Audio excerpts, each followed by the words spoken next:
என்னடா கால் மட்டுமே 2 கிலோமீட்டருக்கு இருக்குது. யாரா நீ? இங்க ஒரு நல்ல ஸ்வாட்ஸ்மேனு. ஆமா நான் தான். ஏன்டா அண்ணா நீ தானே அது? நான் ஒன்ன தானே ஐலாண்டு முழுக்க தேடிட்டு இருந்தேன். தேடிட்டு இருந்தியா? நான் என்ன கொலைக்காரனா இல்ல கொள்ளைக்காரனாடா? என்ன ஏதோ யோக்கியா மாதிரி பேசுறான். பவுண்டி ஹண்டர் தானடா நீ?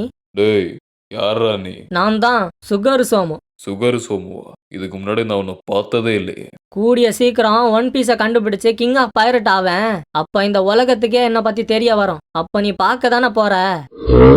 நீயும் என் டீம்ல வந்துடுறியாண்ணா? இல்ல, எனக்கு ஆல்ரெடி க்ரூ மெம்பர்ஸ் இருக்காங்க. அண்ணா நீ அவங்கள கழட்டி விட்டு வாண்ணே, நாம சேர்ந்து போலாம். ஏன்டா கரப்பாம்பூச்சி, என்னை பார்த்தா எப்பரா தெரியுது? கொரியன் டிராமால வர ஹீரோ மாதிரி இருக்கண்ணா. ஒரு டேய் அண்ணா அப்படிலாம் சொல்லாதண்ணா, வாண்ணே. நாயே, காலை விடுறா. விட மாட்டேண்ணா, நீ ஒத்துக்கிற வரைக்கும் விட மாட்டேன்.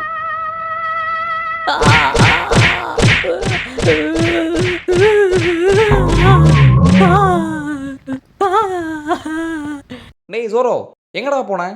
உன்னை எங்கெல்லாம் தேடுறதுடா நானு? நம்ம கப்பலை தானே தேடிட்டு இருந்தேன். நேவிகேட்டரை கண்டுபிடிச்சியா? இல்லடா, சரி வா. கொஞ்சம் இருடா, இந்த பெருச்சாலையை கொண்டுட்டு வந்துடுறேன். டேய் யாரா அவன்? நான் தான் சுகர் சோமு. நான் ஒரு கடல் கொள்ளக்காரன். நான் தான் மங்கிடி லூஃபி. நான் ஒன் பீஸை கண்டுபிடிச்சி கிங் ஆஃப் தி பைரேட்ஸ் ஆக போறேன். எது கிங் ஆஃப் பைரட்ஸ் ஆக போறியா? டேய் நான் தான்டா அடுத்த கிங் ஆஃப் பைரட்டு. என்ன மச்சான் நல்லா காமெடி பண்றான். உன் ஃப்ரெண்டா? இவனோட நம்ம கப்பலில் ஏற்றிப்போமா? போர் அடிக்கும் போது அவனை வச்சு ஸ்டாண்ட் அப் காமெடி பண்ணிக்கலாம்டா. டேய் என்ன கலாய்க்கிறியா? கண்டுபிடிச்சிட்டியா?